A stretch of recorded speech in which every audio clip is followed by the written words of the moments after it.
Bonjour, bienvenue à tous. On a donc 45 minutes à passer ensemble et on va parler de Smart City ou ville intelligente. L'idée, c'est de voir ce qu'est ce concept de Smart City, voir où on est en termes de déploiement, voir ce qui a pu être dit récemment au CES de Las Vegas, où on a vu le groupe Toyota dévoiler son projet de ville intelligente.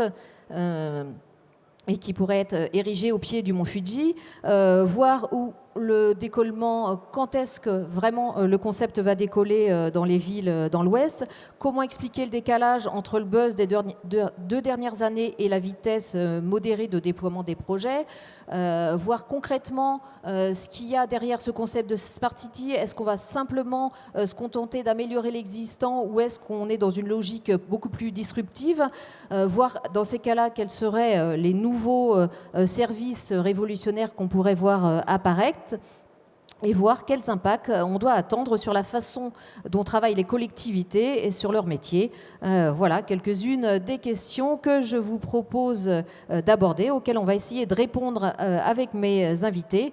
Et on vous laissera 5 minutes de questions-réponses à la fin.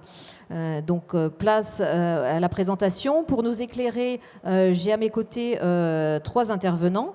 Hugues Miely, vous êtes le PDG de Niji. Vous allez nous expliquer un petit peu plus précisément ce qu'est ce groupe.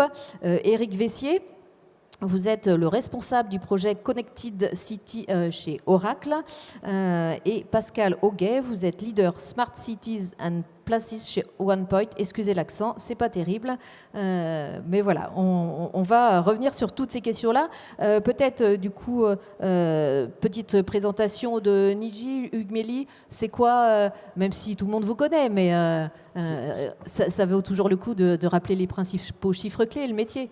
Bonjour à toutes et à tous. Niji, c'est une société de conseil, de design et de technologie qui accompagne la transformation numérique des entreprises de tout secteur d'activité, de toute taille, de l'idée à la réalité. De l'idée à la réalité parce qu'on a effectivement fait ce choix d'avoir sous un même toit 3 métiers qui traditionnellement résultent en entreprises distinctes. Un métier de conseil, c'est un cabinet de conseil.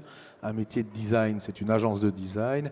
Et un métier de technologie, c'est une entreprise de services numériques. Et plus que d'exécuter chacun de ces métiers à l'unité quand on nous le demande, on les met en synergie.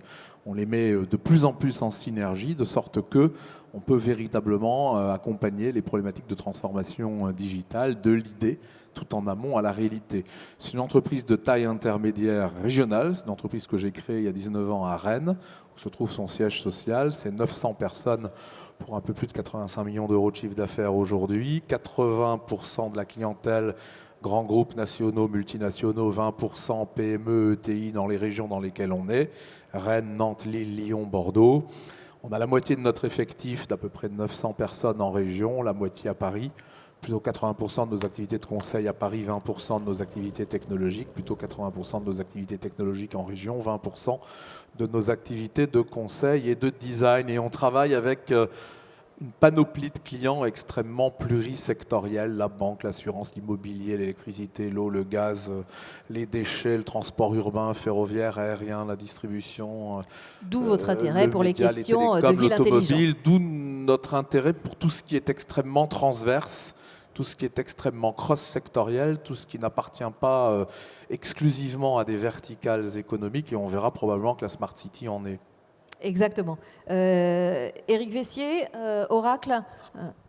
Oui, bonjour à toutes et à tous. Oracle est l'éditeur de logiciels connu depuis 40 ans. Donc, implantation mondiale, c'est une société américaine basée à San Francisco.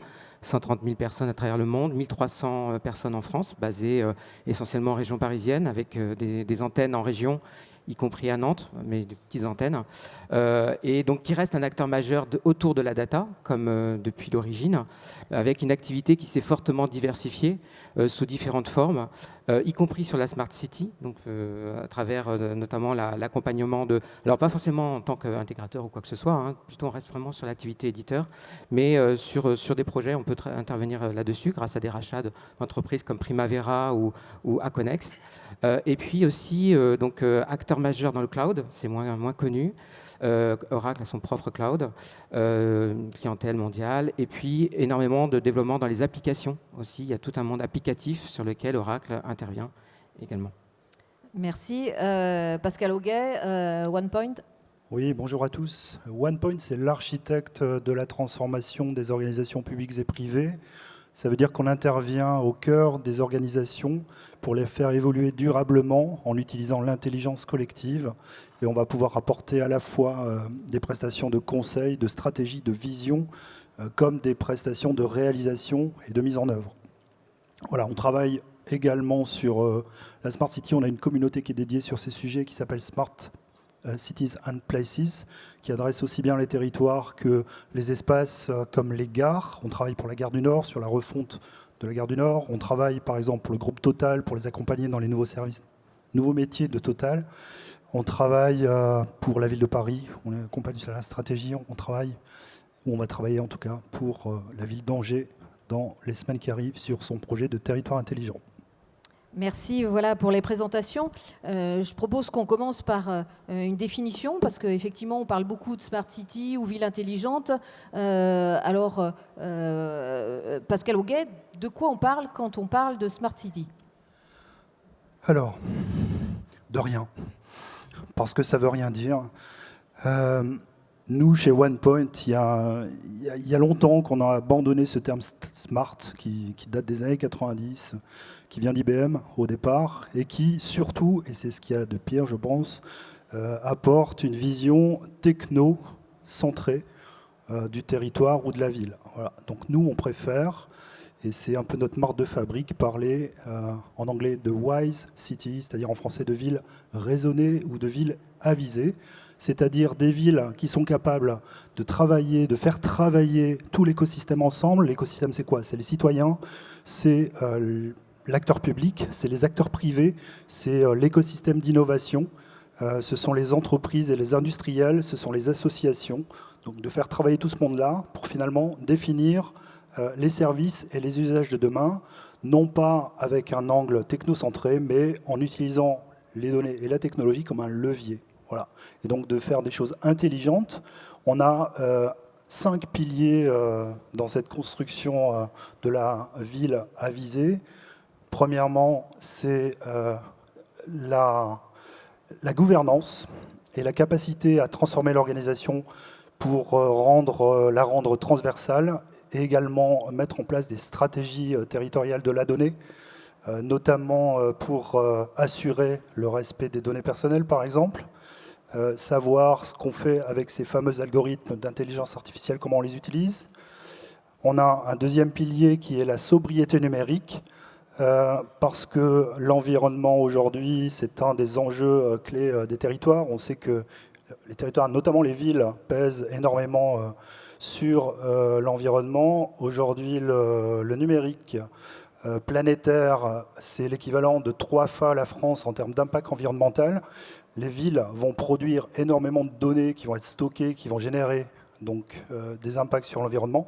On a une obligation d'appliquer un principe de sobriété. Il y en a 3 autres, on aura peut-être l'occasion d'y reparler, je ne vais pas monopoliser la parole.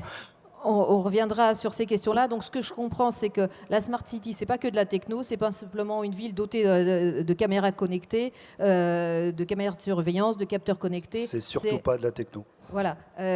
Hugues Miely, alors, une fois qu'on a posé ce préalable, qu'est-ce qu'on peut attendre de la Smart City? Je crois d'abord, pour rebondir sur la question d'avant, Smart City, City c'est la ville, Smart c'est malin, utile, intelligent.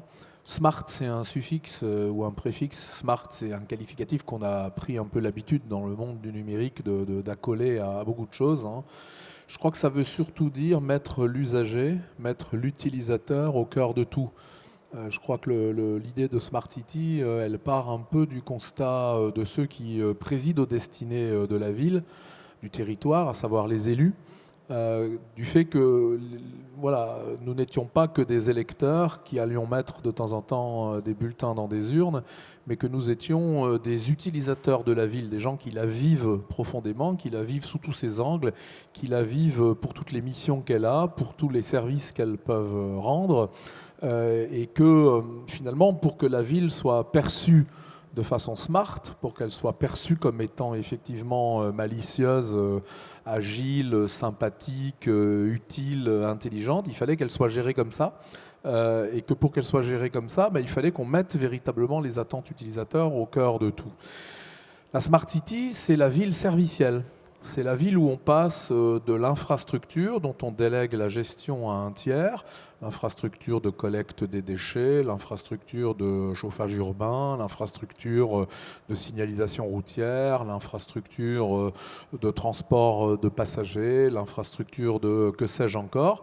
Donc on passe de l'infrastructure, on passe de la délégation de la gestion de l'infrastructure à des tiers qui sont spécialisés, à la volonté de concevoir et de mettre à la disposition des usagers des services. C'est la ville servicielle. Et par définition, le fait que ces usagers soient, j'allais dire, unitairement seuls face à tout l'éventail possible de services oblige à une grande transversalité. C'est-à-dire que ça oblige à décloisonner finalement toutes ces verticales dans lesquelles, depuis la nuit des temps, on a conçu les infrastructures et on en a délégué la gestion. Donc la Smart City, c'est vraiment la ville de la servicialisation, c'est la ville de la transversalisation, c'est la ville de la déverticalisation, c'est la ville du décloisonnement, c'est donc un projet extrêmement ambitieux. Les Japonais disent le poisson pourri par la tête. La Smart City ne sera smart que si ceux qui président à ses destinées, c'est-à-dire les élus, c'est-à-dire le maire ou le président de l'interco, si on parle d'une intercommunalité, d'une métropole par exemple, dans un jargon français, que si l'élu est smart lui-même. Et ça veut dire quoi que l'élu soit smart? Ça veut dire qu'il ait cette vision servicielle, ça veut dire qu'il ait cette vision de l'usager, cette vision de l'utilisateur qui n'est pas qu'un citoyen qui va mettre un bulletin dans une urne, mais qui est un usager quotidien de tout ce panel de services. Et ça ne marche que s'il drive ces services, les services techniques, la direction des transports, la direction des déchets, la direction de ceci, la direction de cela, avec des gens qui grosso modo rentrent à 25 ans dans une direction verticale et font leur pot de départ en retraite 35 ans plus tard dans la même direction en ayant juste pris 2 échelons hiérarchiques en plus. Ça veut dire que l'élu doit avoir la volonté de transversaliser ces services. Ça veut dire qu'il doit choisir un DGS, un directeur général des services, qui va avoir ce rôle de transversalisation. C'est très compliqué. Oui, on va y revenir sur les clés du succès, pourquoi ça marche ou pourquoi ça ne marche pas. Mais je voudrais comprendre, quand on s'engage, alors peut-être Éric Vessier, quand on s'engage dans un projet de Smart City, qu'on est un élu, qu'est-ce qu'on va chercher? On va chercher à faire des économies, on va chercher à apporter plus de services aux usagers. C'est quoi les... En effet, la définition des objectifs, c'est primordial pour la réussite justement de ce qu'on veut faire. Il ne faut pas forcément être complètement trop ambitieux dans le projet. Parfois, il faut savoir se fixer un objectif. Vous avez dit, ça peut être un objectif économique, ça peut être un objectif sociétal, ça peut être un objectif peut-être plus technologique, parce que parfois c'est plus simple à mettre en place. Pour rebondir par rapport à ce qui a été dit juste avant, c'est vrai que la technologie, la Smart City, ce n'est pas que de la technologie, mais elle est nécessaire. Notamment, si on n'associe pas plus de technologie que la ville dans l'état dans lequel elle est, le projet risque d'échouer. Il y a nécessité à associer quand même de la technologie. Elle peut être mise en place sous différentes formes. Donc bien préciser l'objectif, pas trop d'objectifs, et savoir tester. C'est-à-dire que on parle justement de la dimension de la ville, et on parle de plus en plus aussi de la dimension du territoire. Donc Smart City, moi j'aime bien garder le terme parce que c'est un concept. Et c'est plus facile de s'accrocher justement à ce concept. Après, ça va dépendre de ce qu'on va y mettre dedans. Ça va dépendre des personas. Donc on a vu en effet est-ce qu'on va faire une révolution, on va dire, managériale, donc des personnes, des acteurs. S'il y a trop de pouvoir au niveau politique, c'est peut-être pas forcément non plus une bonne idée parce que le pouvoir change. Est-ce que à ce moment-là, le projet Smart City va survivre justement à un changement politique? Donc c'est mieux d'associer aussi du public avec du privé. Et je pense que c'est ces aspects-là qui sont importants à bien définir au départ pour mettre en place un projet Smart City qui tiennent la route. Donc là, on a déjà vu quelques clés pour que ça fonctionne et pour que ça perdure. Alors c'est vrai que ça fait déjà quelques années qu'on parle de Smart City. Pourquoi ça se développe pas plus chez nous?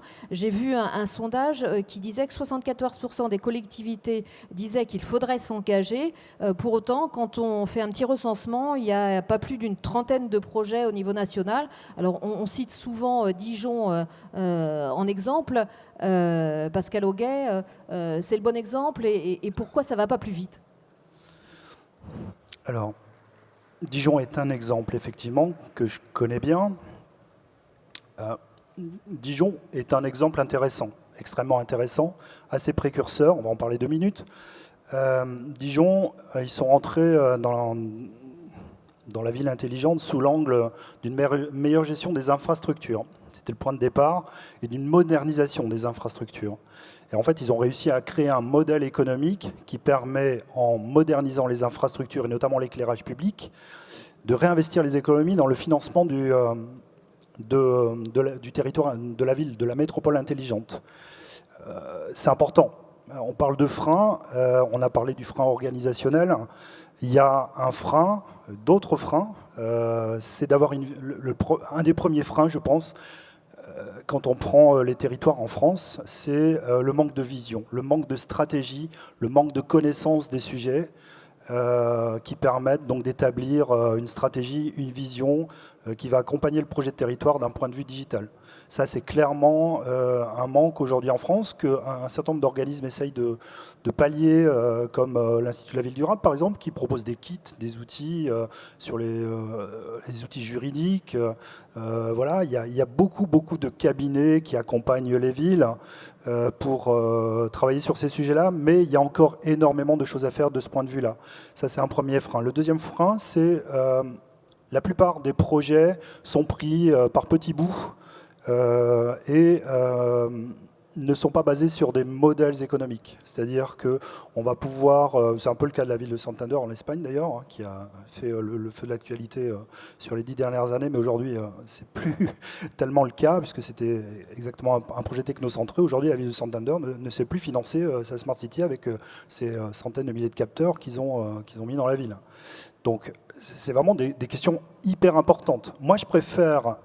je dirais être dans un pays qui prend le temps de réfléchir et de poser les choses à la fois d'un point de vue stratégie, mais également en ce qui concerne l'usage de la donnée, que d'être dans un pays où on va déployer de la reconnaissance faciale à tous les coins de rue. Voilà, je pense que c'est une approche beaucoup plus intéressante, beaucoup plus mature, qui prend plus de temps, mais qui finalement va produire de bien meilleurs résultats. C'est le cas de la France, c'est le cas de l'Europe. Voilà, c'est pas le cas du monde entier. Si j'ai encore 30 secondes, je peux parler rapidement de Toronto. Toronto, avec Google, ils ont failli laisser tomber le projet pendant l'été dernier.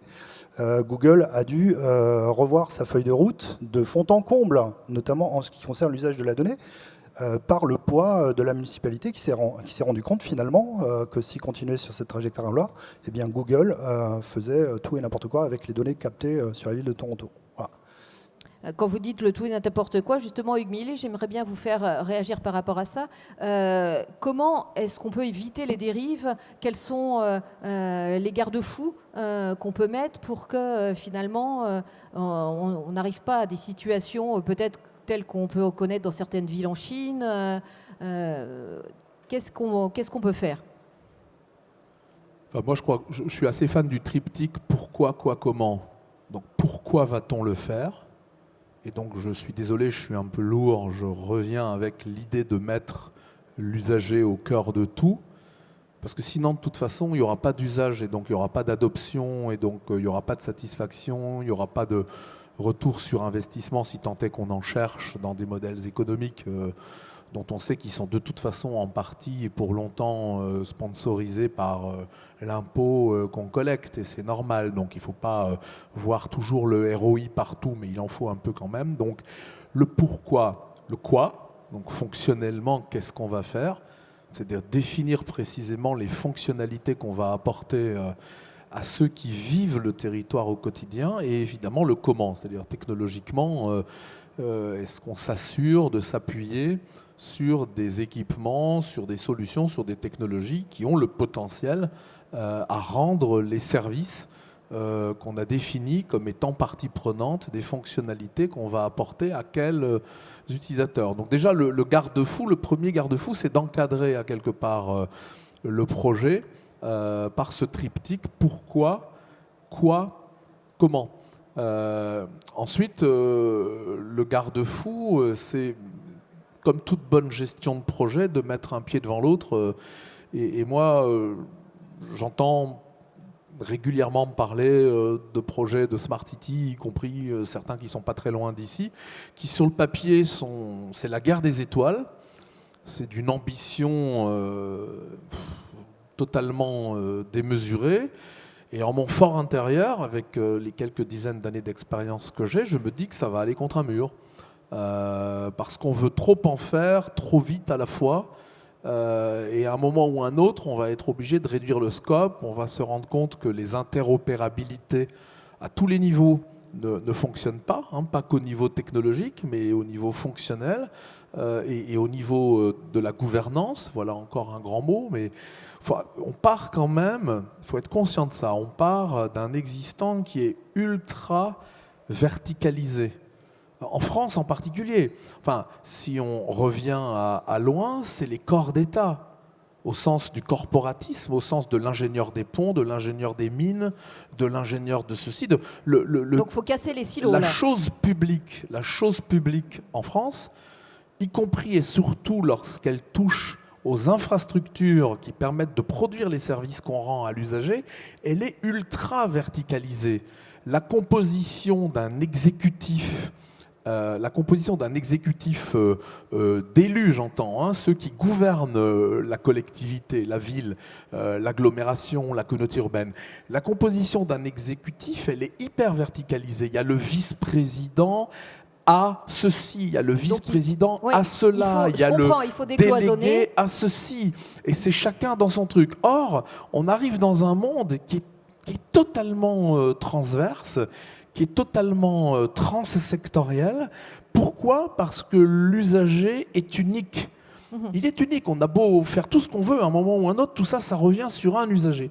Et si on ne regarde pas les choses en coupe, si on ne les regarde pas transversalement, et il se trouve qu'au-delà de Niji, j'ai quelques implications à l'échelle des territoires qui me conduisent à pratiquer régulièrement des exécutifs et des services. La transversalisation est quelque chose d'extrêmement difficile. La gestion des carrières, revenons à des choses simples qu'on connaît parfaitement dans nos entreprises, la GPEC. La gestion prévisionnelle de l'emploi. Oui, mais attendez, la GPEC dans les collectivités, c'est une catastrophe absolue. C'est-à-dire, vous faites votre carrière dans la verticale dans laquelle vous êtes rentré à la sortie de l'école. Laquelle école déjà était la traduction d'une verticale dont vous auriez dû pouvoir faire le choix en passant votre bac. Donc ça, j'ai compris. Alors, allez faire de la transversalité. Que ça soit plus transversal. Derrière, vous pouvez mettre toutes les technologies que vous voulez, connectés, qui produisent de la data et de l'intelligence augmentée, pour ne pas dire artificielle, c'est un gros mot de mon point de vue.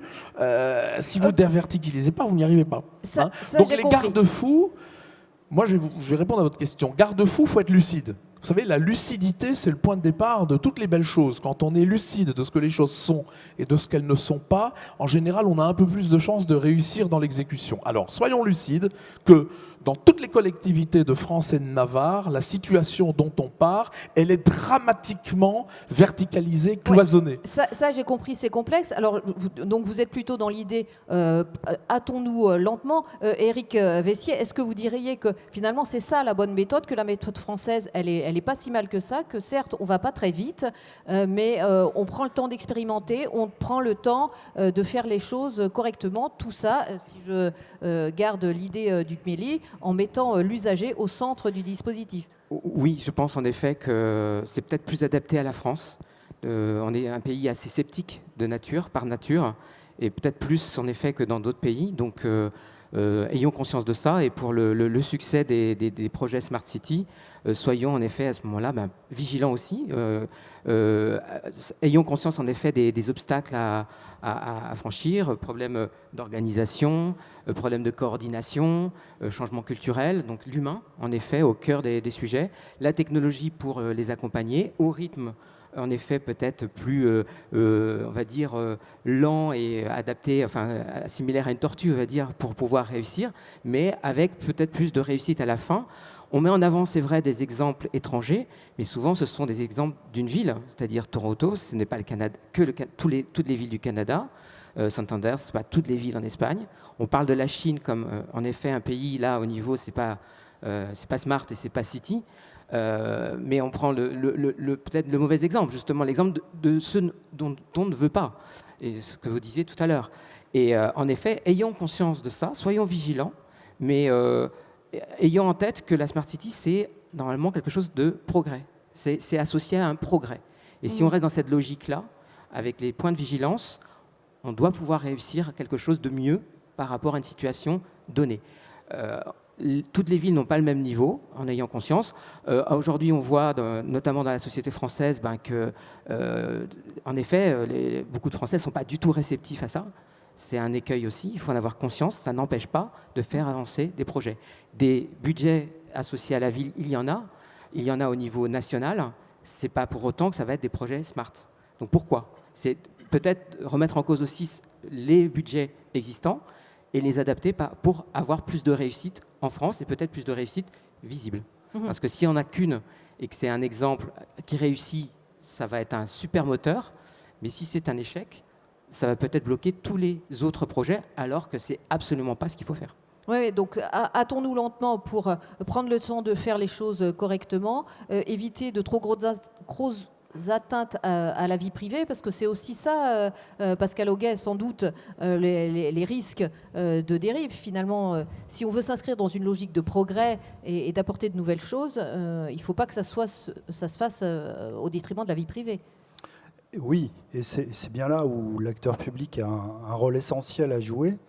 C'est celui de tiers de confiance, je pense qu'on peut le dire comme ça. C'est celui qui... et d'ailleurs, ça tombe bien, puisque il se trouve que les collectivités territoriales ont une bonne cote de confiance en ce qui concerne le respect de la vie privée, des données personnelles.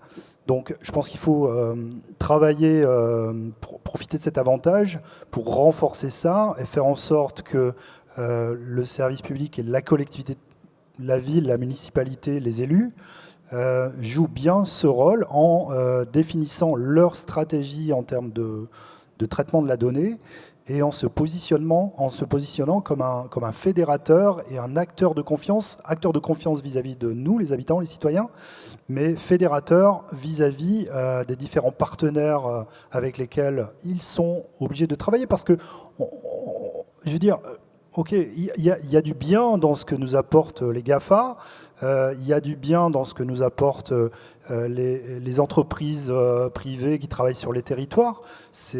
Voilà, il faut que ce territoire les accueille.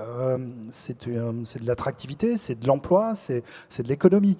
Voilà, donc il faut que... Parce que vous parlez des GAFA, justement, comment on fait pour ne pas leur laisser trop la main, quoi. C'est tout le sujet des débats en cours sur la donnée d'intérêt général.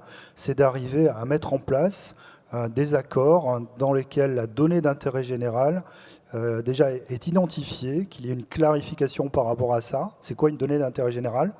C'est celle qui peut servir à l'acteur public pour conduire sa politique territoriale. Donc voilà, ça c'est une définition qu'on pourrait donner, mais qui est relativement simple, qu'il faudrait peut-être approfondir. Il y a des gens qui travaillent là-dessus de manière très sérieuse. Et donc travailler sur cette donnée d'intérêt général et faire en sorte que les différents acteurs publics et privés s'entendent autour de des usages qui sont faits avec cette donnée d'intérêt général. Donc par exemple, Nantes, qui s'est dotée d'une charte, elle est dans une bonne démarche ? C'est un bon début, mais ce n'est qu'un début. Il faut savoir rester vigilant. C'est-à-dire, on prend l'exemple de la CNIL en France qui intervient et qui est le garant, mais à son échelle, c'est-à-dire avec les moyens dont elle dispose. Moi, je prends souvent l'exemple aussi issu du marketing, parce que le marketing, depuis très longtemps, utilise des données personnelles, les commercialise, et beaucoup d'entreprises le font. On oublie, mais les abonnés, par exemple, à des revues, leurs adresses sont commercialisées. dans des entreprises. Vous souscrivez un abonnement à des émissions sur TF1, vos adresses vont circuler et vont être commercialisées. C'est pas nouveau, c'est seulement l'usage avec les GAFA, c'est énormément généralisé et sur des données encore plus intimes. Donc c'est ça qui fait peur en fait quelque part. Mais si on reste sur des modèles qu'on connaît, qui ont fait leurs preuves et tout le monde après joue le jeu et où on a des garde-fous, des moyens d'être vigilants par rapport à ça et pour détecter des excès d'utilisation des données privées, il n'y a pas de raison que ça ne marche pas. Hugues Milly, je vous voyais réagir. Non, enfin bon, je souscris à beaucoup de choses qui sont dites sur les données. Si on veut revenir quand même à des vrais drivers qui de toute façon vont obliger cette transversalisation et vont obliger à quelque part de rendre la ville plus smart. La transition énergétique, c'est fondamental.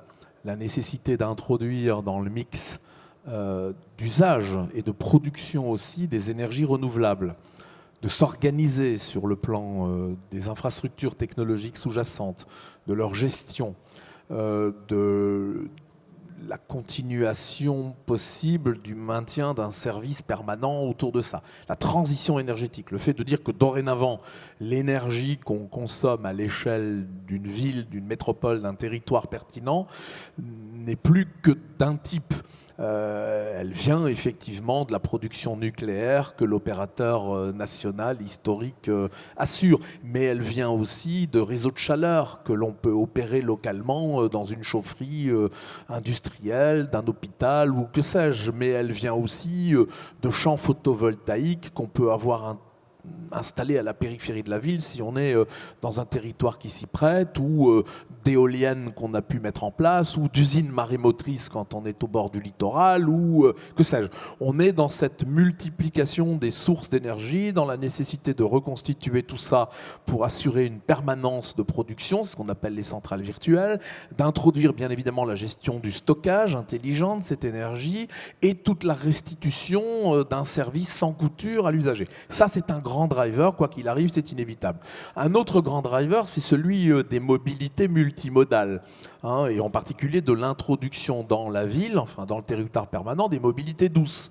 Le vélo, la trottinette, voilà, mobilité multimodale. Donc là encore, nécessité d'avoir une gestion beaucoup plus transverse des infrastructures sous-jacentes, nécessité de réconcilier les services rendus unitairement par chacune des infrastructures de transport, comme on le disait autrefois, comme on le dit toujours d'ailleurs, parce que je connais peu de collectivités au sein desquelles la direction des transports ne s'appelle pas toujours la direction des transports. Rares sont les collectivités où on a appelé les choses direction des mobilités. Non mais c'est incroyable quand même. Alors j'entends qu'il faut que les collectivités fassent leur révolution, voilà, quand je vous écoute. Donc ça c'est fondamental. Ensuite on a tout ce qui touche au recyclage. On est quand même entré de plein pied depuis 2-3 ans. Chacun d'entre nous ici en est un acteur au quotidien dans une pratique quotidienne, concrète du recyclage, du tri sélectif. Alors on connaît tous l'anecdote du tri sélectif qu'on fait à l'échelle d'un immeuble, et tout se retrouve dans la même benne à ordures opérée par Paprec ou Veolia ou Suez ou je ne sais pas qui. Bon, je vous entends, la Smart City, c'est la question de l'énergie, la question des mobilités, oui, la question des déchets. Du recyclage, la question de la gestion intelligente du trafic et de la signalisation. Enfin, on a tous failli écraser maintes fois des cyclistes, parce que la signalisation de la voirie qu'on utilise dans la ville n'intègre pas la multiplication des moyens qui concourent finalement à ces mobilités multimodales. Donc la gestion du trafic, la gestion intelligente du trafic, la gestion d'une voirie plus intelligente, l'arrivée du véhicule connecté, du véhicule, alors les plus futuristes nous diront le véhicule autonome. On rentre du CES, on sait que ça existe, que c'est une réalité, mais le véhicule est connecté, et donc l'infrastructure sur laquelle les véhicules passent, elle doit être connectée aussi. Donc là, on a quand même des vrais champs d'action. Ouais, on a parlé tout à l'heure de l'éclairage public, la gestion intelligente de l'éclairage public. Donc, hâtez-vous lentement, c'était juste, si je peux me permettre, je ne suis pas trop partisan quand même. C'est pas hâtez-vous lentement, c'est voilà, raisonner les choses de façon un peu structurée et surtout mettez de la transversalité dans vos services. Pascal Auguet, on a vu les champs d'action traditionnellement qu'on évoque quand on parle de Smart City, c'est les transports, l'énergie, ces questions-là. Est-ce qu'il y a d'autres champs d'action possibles? En fait, oui. On a des champs d'action qui sont par exemple le domaine de la santé.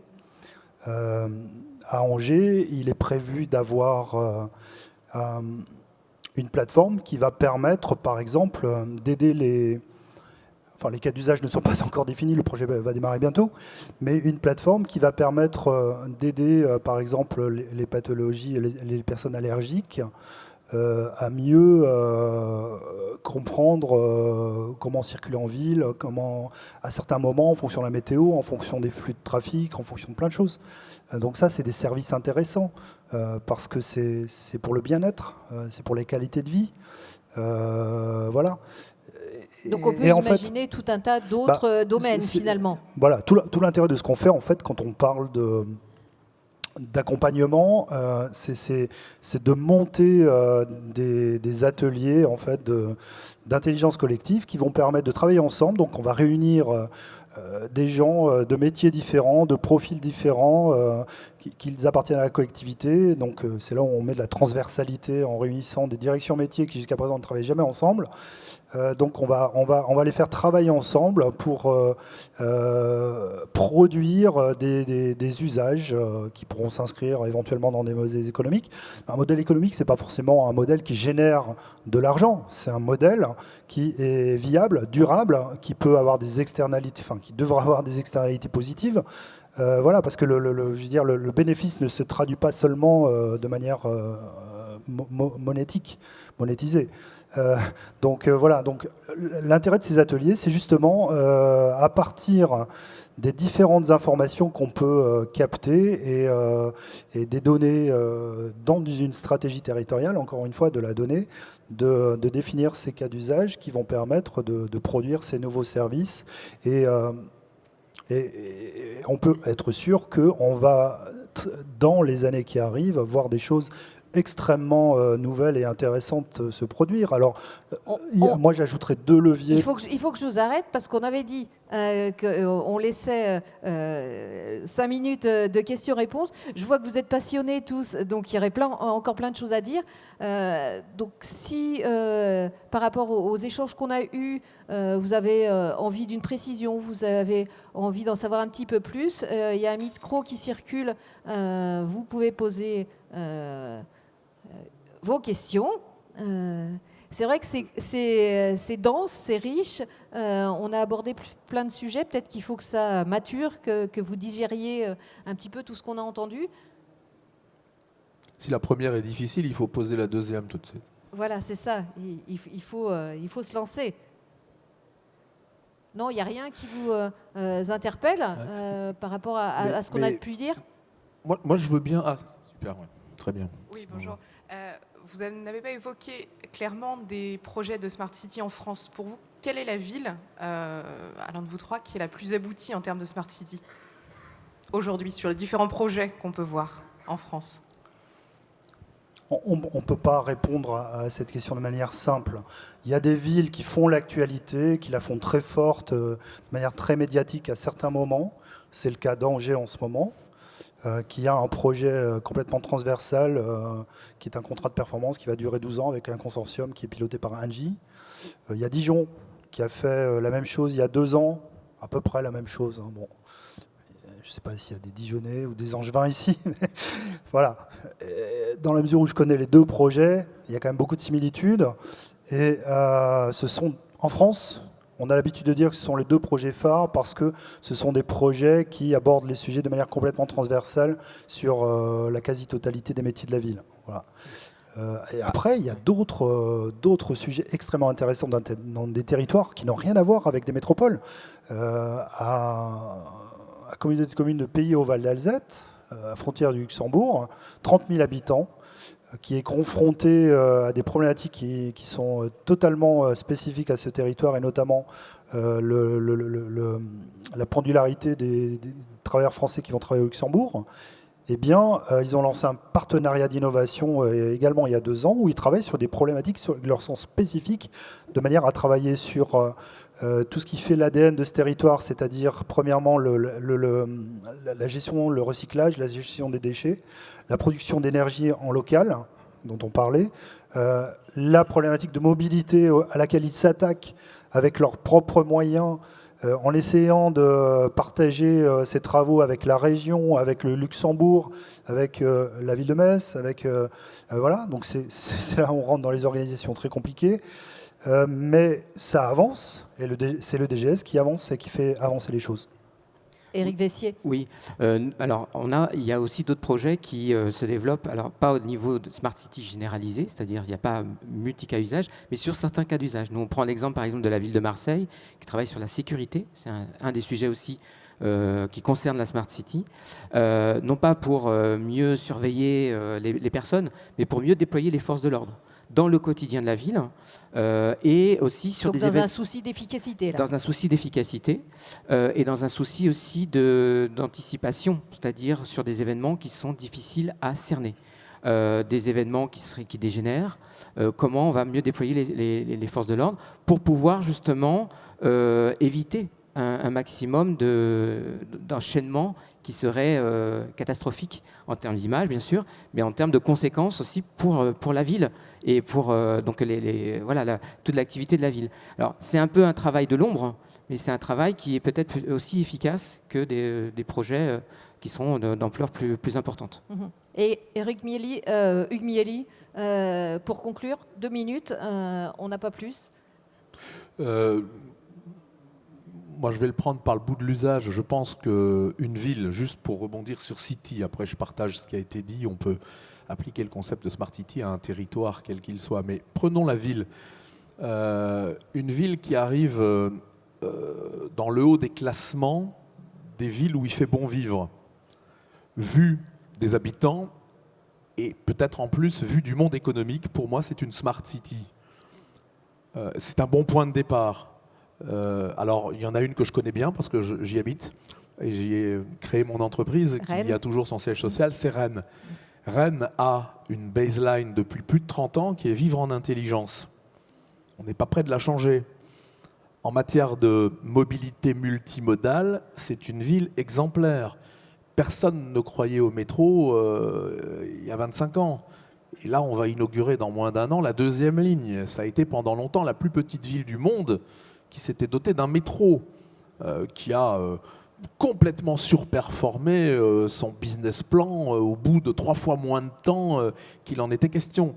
C'est une ville qu'on verdit en permanence. C'est une ville dans laquelle les mobilités douces prennent une part énorme. Voilà. Donc moi, je connais une Smart City qui s'appelle Rennes.